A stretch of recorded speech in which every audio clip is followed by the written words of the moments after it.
அந்த விடியற்காலை நேரம் கோட்டநத்தம் பக்கத்துல ஒரு அமைதியான கிராமத்துல அந்த குடிசையில ஒரு பச்சிளம் குழந்தை அழுதுட்டு இருக்கு. வெளியே முதியவர் வீரமுத்து வீட்டருகே அமர்ந்து விறகு வெட்டிட்டு இருக்கிறாரு. அவரோட சிந்தனை வேற எங்கேயோ இருக்கு. அதனால குழந்தை அழும் சத்தம் அவர் காதுல விழுகல. வீட்டுக்குள்ள ஒரு பெண்மணி வந்த மாதிரி இருக்கு.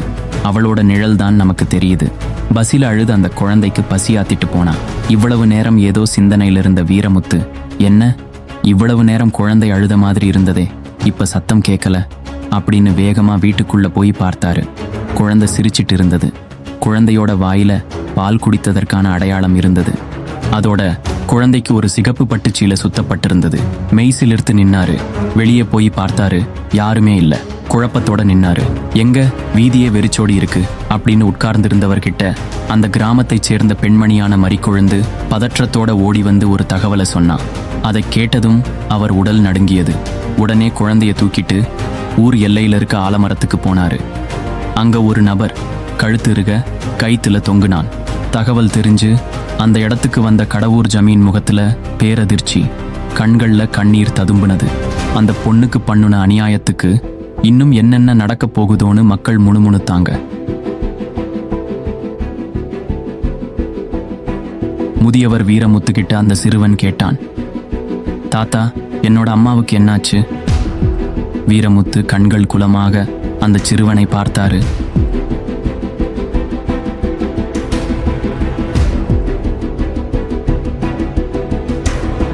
என்ன நடக்கப் போகிறது என்று பூமியே தன் மூச்சை பிடித்துக் கொண்டது போல அந்த இரவு இயற்கைக்கு மாறான அமைதி இருந்தது. பட்டியம்மாவின் வயிற்றில் இருக்கும் குழந்தைக்கு மட்டுமல்ல, அவளுடைய தலைவிதிக்கும் 10வது மாதம் வந்துவிட்டது. எங்கோ தொலைவில் கோவில் மணிகள் ஒலித்தன. ஒரு குளிர்ச்சியான சகுனம். வேப்பங்குடி கிராமத்தினரிடையே தவிர்க்க முடியாத ஒரு முணுமுணுப்பு. விடியலின் முதல் வெளிச்சம் அடிவானத்தில் ஊடுருவியதும் பட்டியம்மா கண்ணீர் நிரம்பிய கண்களுடன் தனது 7 மூத்த சகோதரர்களின் முன் வணங்கி நின்றாள். தலைப்பிரசவத்திற்காக வைத்தியர் குறித்து கொடுத்த நாள் வந்தது. தான் உயிர் துறக்க பட்டியம்மாள் குறித்த நாளும் அன்றைய நாள்தான். தன் 7 அண்ணன்மார்களிடமிருந்தும் கடைசியாக விடைபெறுவதற்கு முன் 7 புடவைகளை வெளியே எடுத்தாள் பட்டியம்மாள். ஒவ்வொன்றும் அவளை நினைவூட்டும் வாக்குறுதியுடன் நெய்திருந்தன. அவளுடைய முதல் 6 சகோதரர்களின் மனைவிகளுக்கும் அவள் ஒரு சிவப்பு பட்டு புடவையை கொடுத்து கண்ணீர் வழிய, அண்ணி, நான் இறந்த பிறகு இந்த சீலையில ஒரு எலுமிச்சையையும் மல்லிகை பூவையும் வச்சு விசேஷ நாட்கள்ல என்னை வழிபட்டு வாங்கன்னு சொல்லி கதறி அழுதா. தன் முதல் 6 அண்ணிகளுக்கும் சிகப்பு பட்டுச் சீலையை கொடுத்தவ தன் கடைசி அண்ணியான செண்பகவல்லிக்கு மட்டும் வெள்ளச்சீலையை கொடுத்தா. கொடுக்கப்பட்ட புடவைகளுடன் விடை தெரியாத கேள்விகளையும் மௌனமான புலம்பலையும் விட்டுவிட்டு நடந்தாள். தன் சொந்த ஊரான கோட்டநத்தம் கிராமத்தை நடைபயணமாக வந்து சேர்ந்தாள் பட்டியம்மாள். அவள் வருவதற்குள் ஜமீன் பணியாளர் பைரவர் தயாராகிவிட்டார். சந்தனம் மற்றும் குங்குமப்பூவின் நறுமணம் ஆற்றை நிரப்பியது. ஆனால் அமைதியின் உணர்வு இல்லை. நேரம் உறைந்து விட்டதைப் போல ஒரு பயங்கரமான அமைதி. ஆனா விதி இன்னும் முடியல. பட்டியம்மா ஊரின் முற்றத்தை அடைஞ்ச உடனே எதிர்பார்த்த மாதிரியே அவளுக்கு இடுப்பு வலி வந்தது. இடைவிடாத பிரசவ வலி. அவ கைகள் நடுங்க, வீங்கிய வயிற்றை பற்றி கொண்டு தடுமாறினா. அவளுடன் சேர்ந்து உலகமே நொறுங்கிப் போவது போல உணர்ந்தா. அப்போ அமைதியின் நடுவே ஒரு அழுகை காற்றை துளைத்தது. ஒரு அழகான ஆண் குழந்தையை பெற்றெடுத்தா. மருத்துவச்சிகள் முன்னோக்கி விரைந்த போது அவ மூச்சு திணறலில் சரிந்தா. நடுங்கும் கைகளுடன் தன் குழந்தையை பச்சை வாழை இலையில் போர்த்தி ஊர் பெரியவர் வீரமுத்து கிட்ட கொடுத்தா. நேரம் வந்துவிட்டதை உணர்ந்தா. தீப்பிழம்புகள் உயர்ந்ததால் அவளது சகோதரர்கள், வேண்டாம் தாயி, உன் மேல எந்த தப்பும் இல்ல, எங்களுக்காக இல்லனாலும் இந்த பச்சை குழந்தைக்காகவாவது மனச மாத்திக்கோ அப்படின்னு கத்தி அவளை நிறுத்தும்படி கெஞ்சினார்கள். ஆனா பட்டியம்மா முன்னோக்கி அடியெடுத்து வைத்தாள். அவள் முகம் அமைதியாயிருந்தது. அவளுடைய கண்கள் உடைக்க முடியாத உறுதியுடன் எரிந்தன. பிறந்த மகனின் இறுதி பார்வையுடன் பட்டியம்மா தீப்பிழம்பில் இறங்கினாள். தாங்கள் தூக்கி வளர்த்த அன்பு தங்கையின் உடல் எரிவதைக் கண்டு அவளுடைய 7 சகோதரர்களும் அலறுகிறார்கள். அவர்களின் அழுகை இரவில் எதிரொலித்தது. கிராம மக்கள் திகிலோட பார்த்தாங்க. இப்படி அநியாயமா ஒரு உயிர் போச்சே, இனி என்ன ஆகுமோன்னு ஊருக்குள்ள பதற்றம் ஆரம்பமானது. சீலைக்காரி அம்மன் புராணம் இப்பதான் ஆரம்பிக்குது.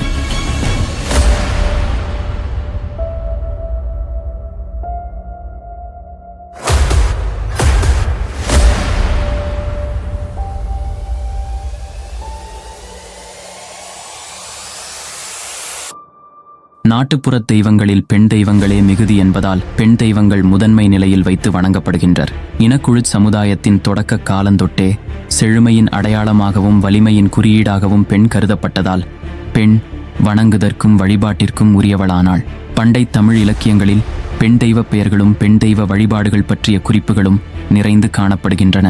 இந்த வார வீடியோல நீதியின் கடவுள், தியாகத்தின் சின்னம் மற்றும் துன்பத்திற்கு பாதுகாப்பளிக்கின்ற சக்தியாக விளங்கும் சீலைக்காரி அம்மனின் வரலாற்றை பார்க்கலாம். தமிழகத்தில் ஊர்கள் தோறும் சிறு தெய்வங்களுக்கு குறைவில்லை. இந்த மண்ணில் மனிதர்களோடு மனிதர்களாக வாழ்ந்து மறைந்த அந்த தெய்வங்களின் வரலாற்றை கேட்க கேட்க திகட்டாது. சிறு தெய்வங்களில் சீலைக்காரி அம்மன் சாமி தமிழ்நாட்டில் பல இடங்களில் இருந்தாலும் கரூர் அருகே கோட்டநத்தம் கிராமத்தில் இருக்கும் அம்மனின் வரலாறு நம்மை நெகிழ வைப்பது. கதைக்குள்ள போறதுக்கு முன்னாடி மறக்காம இந்த வீடியோக்கு ஒரு லைக் போட்டுருங்க. சப்ஸ்கிரைப் பண்ணாதவங்க சப்ஸ்கிரைப் பண்ணிக்கோங்க. நான் உங்கள் லிங்கா, இது உங்கள் மௌனமதியில. வாங்க கதைக்குள்ள போகலாம்.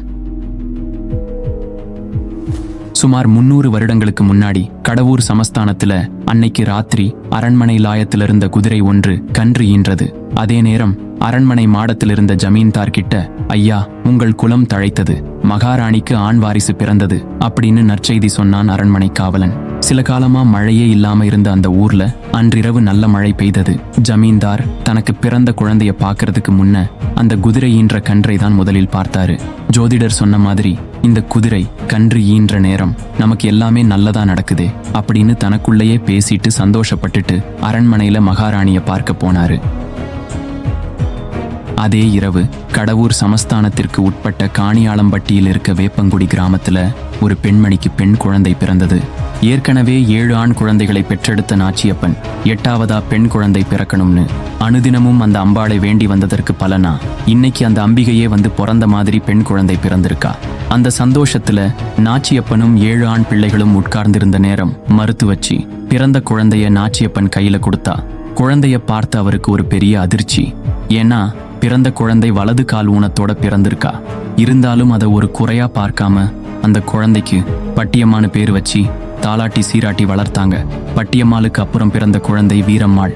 அன்புக்குரிய அண்ணன்மார்களும் பாசம் கொட்டும் தங்கையும் என பட்டியம்மாவுடைய இளமை கால வாழ்க்கை ரொம்ப இனிமையா நகர்ந்தது. பட்டியம்மாளுக்கு ஏதாவது ஒண்ணுனா அண்ணன்மார்களால தாங்கிக்க முடியாது. அதுலயும் மூத்த அண்ணனான காத்தமுத்து தங்களுடைய தாய் தந்தையர் இறந்ததுக்கு அப்புறமா தங்கை பட்டியம்மாளை ரொம்ப கண்ணுங்கருத்துமா தன்னோட மகளாவே நினைச்சு வளர்த்து வந்தாரு. அப்படி இருந்த நேரம் பட்டியம்மா பருவம் எய்தினா. அவளுக்கு திருமணம் செய்ய வரங்களை பார்த்துட்டு இருந்தாரு காத்தமுத்து. காத்தமுத்து கடவூர் ஜமீன்ல காவலாளியா இருந்தாரு. தம்பிகள் வேப்பங்குடியிலேயே விவசாயம் பார்த்துட்டு இருந்தாங்க. பருவம் எய்தின பட்டியம்மா முதலா பட்டுச்சீலை உடுத்தினா. பட்டுச்சீலை மேல தங்கைக்கு இருக்க விருப்பத்தை பார்த்துட்டு காத்தமுத்து ஜமீனுக்கு எந்த வியாபாரிகள் வந்தாலும் அவங்கள்ட்ட பேரமே பேசாம தங்கைக்காக புடவை வாங்கிடுவாரு. இப்படியே நாட்கள் ரொம்ப பசுமையா போனது.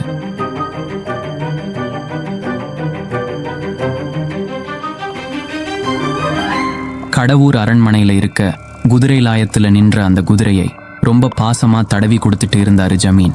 அந்த தூண் மறைவிலிருந்து ஒரு 13 வயது சிறுவன் இந்த காட்சியை ஒருவித வன்மம் கலந்த கோபமான முகத்தோட பார்த்துட்டு இருந்தான். அரண்மனைக்கு திரும்பின ஜமீன் தூண் மறைவில் நின்ற அந்த சிறுவனை பார்த்துட்டு முன்னேறி நடந்து போகும்போது கொஞ்சம் பயத்தோடு அவன் கேட்டான், தந்தையே, என்னை விட ஏன் இந்த குதிரை மேல ரொம்ப அன்பு காட்டுறீங்க அப்படின்னு. ஆனா எந்த பதிலும் சொல்லாம அவர் கடந்து போனாரு. கடம்பூர் ஜமீன் ரொம்ப நல்லவர், தெய்வ பக்தி மிக்கவர், ஜோதிட சாஸ்திரத்தில் ரொம்ப நம்பிக்கை உள்ளவர். ஆனா ரொம்ப கோபக்காரரு. தவறு செஞ்சா தண்டனை வழங்க தயங்க மாட்டாரு. கடுமையான தண்டனைகள் தான் நாட்டில் உள்ள மக்களை ஒழுக்கத்தோட வாழ வைக்கும்னு நம்பினாரு.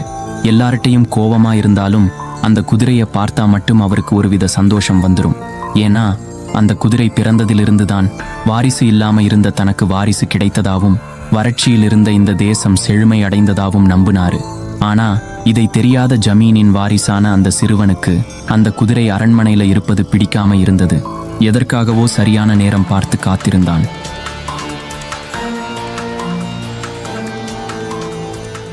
ஒரு நாள் கிழக்கிலிருந்து வாணிகம் செய்ய சகோதரர்கள் 2 பேர் கடவூர் சமஸ்தானத்துக்கு வந்தாங்க. அவங்க 2 பேரும் பட்டு நூலை கொண்டு பட்டுச்சீலை நெய்து வியாபாரம் செய்யறவங்க. அண்ணன் பேர் பெரிய அவினாசி, தம்பி பேர் சின்ன அவினாசி. தம்பி மேல அளவு கடந்த பாசம் வச்சிருந்தாரு பெரிய அவினாசி. அவங்க குலத்தொழில் நெசவு செய்வதுதான். 2 பேரும் மிகச்சிறந்த நெசவாளர்களா இருந்தாங்க. தாங்கள் நெசவு செஞ்ச பட்டுச் சீலைகளை ஊர் ஊரா சுமந்துட்டு போய் வியாபாரம் செய்யறது தான் அவங்க தொழில். என்னதான் தொழில்ல சிறந்து விளங்கினாலும் அரசாங்கத்துல ஒரு உயர் பதவியில் இருக்கணும்னு ஆசைப்பட்டாங்க. அது பட்டியம்மா பருவம் எய்தியிருந்த நேரம்.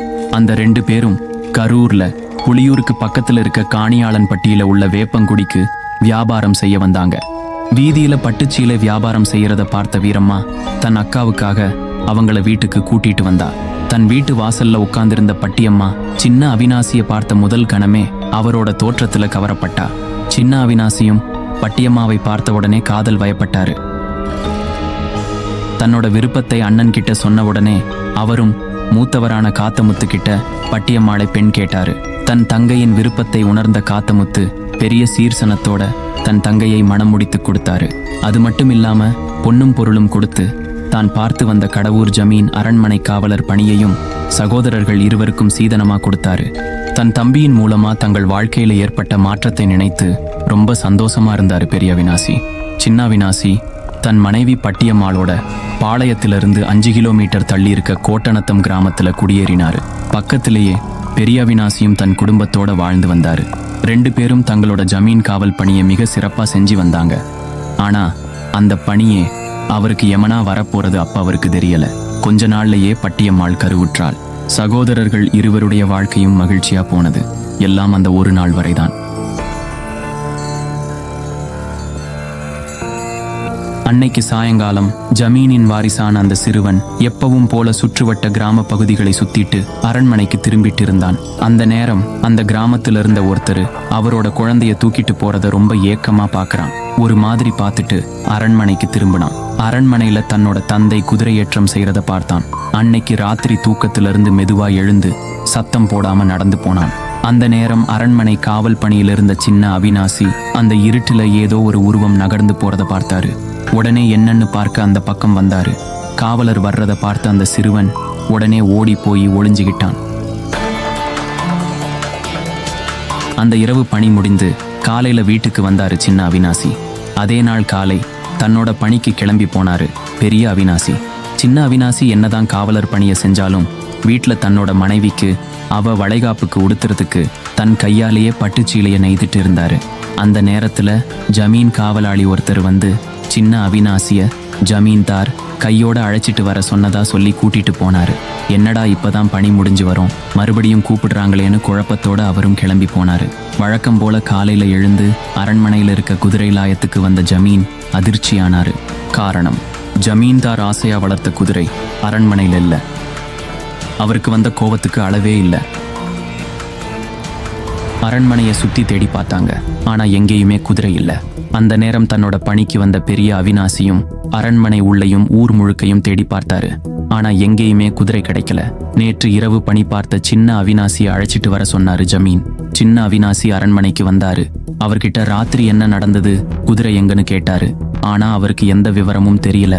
இன்னைக்கு சாயந்தரத்துக்குள்ள குதிரை வரலனா நாளைக்கு காலையில உனக்கு மரண தண்டனைன்னு ஜமீன் சொல்லிட்டாரு. சின்ன அவினாசியும் பெரிய அவினாசியும் அதிர்ந்து போனாங்க. நொந்து போய் வீட்டுக்கு வந்து பட்டியம்மாள் கிட்ட நடந்த விவரத்தை சொல்லி ஊர் முழுக்க தேடினாரு. ஆனா எங்க தேடியும் குதிரை அகப்படல. ஜமீன் கொடுத்த கெடு காலம் முடிந்தது. சூரியன் அஸ்தமனமானது. சாயங்காலம் சின்ன அவினாசியை காவலர்கள் வந்து கைது செஞ்சிட்டு போயிட்டாங்க. விவரம் கேள்விப்பட்ட பட்டியம்மா அரண்மனைக்கு ஓடினா. ஆனா அவளை உள்ளேயே விடல. கர்ப்பிணியா இருக்க அவளை சமாதானப்படுத்தி வீட்டுக்கு கூட்டிட்டு வந்தாரு பெரிய அவினாசி. மறுநாள் காலையில அரசவையை கூட்டினாரு ஜமீன். சின்ன அவினாசிக்கு மரண தண்டனை விதிக்கப்பட்டது. காவலாளிகளால் கைது செய்யப்பட்ட சின்ன அவினாசியை ராமகிரி பட்டணத்துக்கு அழைச்சிட்டு போனாங்க. கணவருக்கு மரண தண்டனை கிடைத்த செய்தி பட்டியம்மாளுக்கு இடியாக விழுந்தது. பட்டியம்மா 3 மாத கர்ப்பிணி. ஆனாலும் செய்வதறியாத பட்டியம்மாள் ராமகிரி பட்டணத்துக்கு போனா. அங்க பெருமாள் கோயில் ஒன்று இருக்கு. அங்கே தலைவெட்டி சம்பா நாயக்கர்கள் முன்னிலையில் ஒரு கல்குட்டையில் மரத்தடியில் சின்ன அவினாசிக்கு மரண தண்டனை நிறைவேற்றப்பட்டது. அதை பார்த்த பட்டியம்மாள் அப்படியே கீழே விழுந்தா. அழுது புலம்பியபடி அரண்மனையை நோக்கி ஓடி வந்தா. நேரா அரண்மனை ஜமீன் கிட்ட போனா. நீதி கேட்டா. ஐயா, என் கணவனை கொன்றுவிட்டீர்கள். இனி என் நிலை என்ன? கணவர் இல்லாமல் வயிற்றில் பிள்ளையுடன் நான் எப்படி வாழ்வேன்? என்னையும் கொன்றுவிடுங்கள். என் கணவன் சென்ற இடத்துக்கே நானும் சென்று விடுகிறேன். அப்படின்னு கதறியபடி சொன்னா பட்டியம்மாள். ஜமீனோ, உன் கணவன் தவறு செய்தான், தண்டனை வழங்கினேன். நீ எந்த தவறும் செய்யவில்லையே, நீ எதற்காக இறக்க வேண்டும் என்றார். பட்டியம்மாள் அழுதுட்டே, நானும் என் கணவன் சென்ற இடத்துக்கே செல்ல வேண்டும். என்னால் அவர் இல்லாத இந்த உலகத்தில் ஒரு நிமிடம் கூட உயிர் வாழ முடியாது அப்படின்னு திரும்ப திரும்ப சொன்னா. ஒரு கட்டத்துல அவ துன்பத்தையும் அழுகையையும் பொறுக்க மாட்டாத ஜமீன், உன் விருப்பம் அப்படியானால் அது நிறைவேற்றப்படும். ஆனா இப்ப நீ கர்ப்பமாயிருக்கியே, அதனால உன் அண்ணன்மார் 7 பேர் வீட்டில் 7 மாதங்கள் தங்கிட்டு வா. பிறகு வயிற்றில் உள்ள குழந்தையை பெற்றுக் கொடுத்து விடு. அதுக்கப்புறம் உன் விருப்பம் நிறைவேற்றப்படும் என்றார். பட்டியம்மா சொன்னா, நீங்கள் கூறுவது அனைத்துக்கும் கட்டுப்படுறேன். ஆனா என்னை எரிக்கும் போது சந்தனக்கட்டை குங்குமக்கட்டை வெட்டி அக்னியை மூட்ட வேண்டும். எனக்கு நீங்கள்தான் கொள்ளிக்குச்சி தர வேண்டும். என் சொந்த ஊரான கோட்டநத்தத்தில்தான் நான் இறக்க வேண்டும் என்றார். ஜமீன் அந்த கோரிக்கைக்கு உடன்பட்டார். பட்டியம்மாள் ஒவ்வொரு மாதமும் ஒரு அண்ணன் வீட்டில் இருப்பா. அவ முதல்ல போனது தன் மூத்த அண்ணனான காத்தமுத்து வீட்டுக்குத்தான். தன் தங்கையின் நிலை கண்டு மனசோடஞ்சி போனாரு காத்தமுத்து. அண்ணனிடம் விடை பெறும் கடைசி தினத்தன்று ஒரு பட்டுச்சீலையை அண்ணனிடம் கொடுப்பா. அண்ணா, நான் இறந்த பிறகு இந்த சீலையை வச்சு அதுக்கு மேல எலுமிச்சை பழத்தையும் மல்லிகை பூவையும் வச்சு கும்பிடுங்க என்று சொல்லி கதறி அழுது விடை பெறுவா. இப்படி 6 அண்ணன்கள் வீட்டிலும் இருந்துட்டா பட்டியம்மா. 7வது அண்ணன் வீட்டுக்கு சென்றா. அண்ணன் நல்லவன், ஆனா அவன் மனைவி மூழி அலங்காரி மாதிரி. பட்டியம்மாள் பிறக்கும் போதே வலது கால் ஊனத்துடன் பிறந்ததால அவளின் குறைபாட்டை சொல்லி காட்டி ரொம்ப துன்புறுத்தினா. கொடும் வார்த்தைகளால கஷ்டப்படுத்தினா. 6 அண்ணன்கள் வீட்டிலும் வண்ணச்சீலைகளை கொடுத்தவ 7வது அண்ணனுக்கு வெள்ளச்சீலையை கொடுத்தா. அது கூரைப்பட்டு வேற. தந்தவ எப்பையும் சொல்லும் நடைமுறையையும் சொன்னா. 10 மாதங்கள் ஆனது. அண்ணன்கள் 7 பேரையும் அழைத்தா. அண்ணா, நான் இறக்கும் தருணம் வந்துவிட்டது என்றாள். அண்ணன்கள் கதறி அழுதார்கள். நான் கொடுத்த சீலையை நீங்கள் நல்ல நாள் திருமணச் சடங்குகளின் போது படைக்க வேண்டும். உங்கள் வீட்டு மணமகள் வெள்ளைச்சீலை கட்டித்தான் தாலி கட்ட வேண்டும் என்று சொல்லிட்டு தன் சொந்த ஊருக்கு நடைப்பயணமா வந்து சேர்ந்தா பட்டியம்மா. இந்த அம்மனை குலதெய்வமா வழிபடுறவங்க திருமணத்தின் போது இந்த நடைமுறையை இப்பையும் பின்பற்றுவதா இருந்தா கமெண்ட்ல சொல்லுங்க. பட்டியம்மாளுக்காக சந்தனக்கட்டைகளையும் குங்குமக்கட்டைகளையும் வெட்டி எடுக்கும் போது அவளுக்கு இடுப்பு வலி வந்தது. ஓர் ஆண் குழந்தையும் பிறந்தது. கடவுர் ஜமீனும் அந்த இடத்திற்கு வந்தாரு. குழந்தையை ஊர் பெரியவர் வீரமுத்து கிட்ட பச்சை வாழை இலையில் வைத்து தந்தாள். இந்த காட்சிகளை எல்லாம் ரொம்ப அதிர்ச்சியோட பார்த்துட்டு இருந்த பெரிய அவினாசியின் மனக்கண்ணில சில காட்சிகளை பார்க்கலாம். அன்னைக்கு ராத்திரி சின்ன அவினாசி காவலுக்கு இருந்த அந்த நேரம் அரண்மனையில ஒரு நிழல் உருவத்தை பார்த்து தொடர்ந்து போனாரு. பார்த்தா அது ஜமீனின் மகனான அந்த சிறுவன். ஐயா, இந்த நேரத்துல எதுக்கு இங்க வந்தீங்க அப்படின்னு கேட்க அந்த சிறுவனும் எதையோ சொல்லி சமாளிச்சான். அவன் கையில கத்தி இருந்ததை பார்த்து சின்ன அவினாசி கொஞ்சம் குழம்பிதான் போனாரு. அவனை கூட்டிட்டு அவனோட அறையில விட போயிட்டாரு. சிறுவனுக்கு ஏமாற்றமா இருந்தது. தன் தந்தை தன்னை உதாசீனப்படுத்தி அந்த குதிரையையே பெருசா நினைக்கிறது அவனுக்கு பிடிக்காம இருந்தது. அதனால அன்னைக்கே அந்த குதிரையை கொன்னுடலாம்னு தான் வந்தான். ஆனா இடையில சின்ன அவினாசி வந்து காரியத்தை கெடுத்துட்டான். அப்ப அந்த குதிரையை களவாண்டது யாரு? அந்த நேரத்துல யாருக்கும் தெரியாம அரண்மனைக்குள்ள வந்த மற்றொரு நபர் பெரிய அவினாசி. அரண்மனையின் ரகசிய பாதைகள் அவருக்கு நல்லா தெரியும். அதோட பழக்கப்பட்ட குதிரை என்பதால யாருக்கும் தெரியாம அந்த குதிரையை கடத்திட்டு ஊருக்கு வெளியில கொண்டு போய் கொன்னு புதைச்சிட்டாரு. தன் தம்பியான சின்ன அவினாசி மீது இருந்த பொறாமைதான் இந்த செயலுக்கு காரணம். பட்டியம்மாள் மூலம் கிடைத்த பொன் பொருள் என எல்லாத்தையும் தான் அபகரிக்கணும்ன்ற பேராசையினால இந்த செயலை செய்தார். இதையெல்லாம் நினைச்சிட்டு இருக்கும்போதே குற்ற உணர்ச்சி தாங்காம நான் தான் அந்த குதிரையை திருடிய பாவி என்று ஜமீனிடம் போய் உண்மையை ஒப்புக்கொண்டார். நீதி தவறிட்டோமே என்ற வேதனையில ஜமீன் பட்டியம்மாள் நெருப்பில் இறங்குவதை தடுத்தாரு. ஆனா பட்டியம்மாள் தான் அக்னியில் இறங்க வேண்டும் என்பதில் பிடிவாதமாயிருந்தா. பெரிய அவினாசியை பார்த்து, நான் சாபம் விட்டால் உன் குடியில் ஒருவரும் இருக்க முடியாது. நாசமடைந்துதான் நீ போக வேண்டும். என் கணவனின் வாழ்வோடு என் வாழ்க்கையையும் கெடுத்துட்டியே. என் கணவர் உன்னை என்ன செய்தார்? அடே பாவி, என் கணவருக்கு திருடன் பட்டம் வேற கட்டிட்டியே. நான் இறந்த பிறகு நீ வாழ வேண்டும் என்று விரும்பினால் குயவர் வீட்டில் வேகாத பானை எடுத்துச் சமைத்து அதை உண்டுவிட்டு நீ செல். உனக்கு பங்கு பாவனை உண்டு.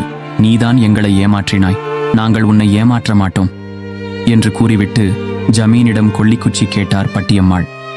ஆனா அவரு குற்ற உணர்ச்சியில தர மறுத்துட்டாரு. அதுக்கு பதிலா எலுமிச்சை பழமும் மல்லிகை பூவும் கொடுத்தாரு. பட்டியம்மாள் அதை வாங்கி தன் மடியில் கட்டிக்கொண்டு ஊர் மக்களிடம் அழுது கொண்டே, என் குழந்தையை பார்த்து கொள்ளுங்கள். நான் இறந்த பிறகு அவனுக்கு நீங்கள்தான் தாய் தந்தை என்று சொல்லிவிட்டு அக்னியை வளர்த்து இடமும் வலமுமாகச் சுற்றி வந்து தீயில் இறங்கினாள். அந்த அக்னியிலேயே உயிர் நீத்தாள்.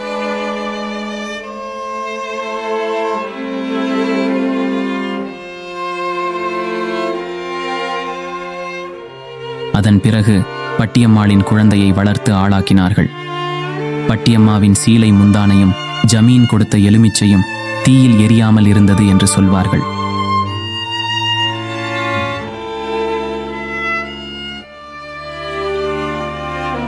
அன்றிலிருந்து சில நாட்களில் குற்ற உணர்வு தாங்காமல் பெரிய அவிநாசி அந்த ஊர் எல்லையில் உள்ள ஆலமரத்தில் கயிற்றில் தன் உயிரை மாய்த்துக் கொண்டார்.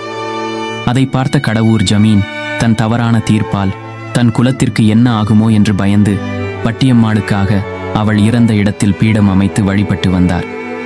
காலங்கள் ஓடியது.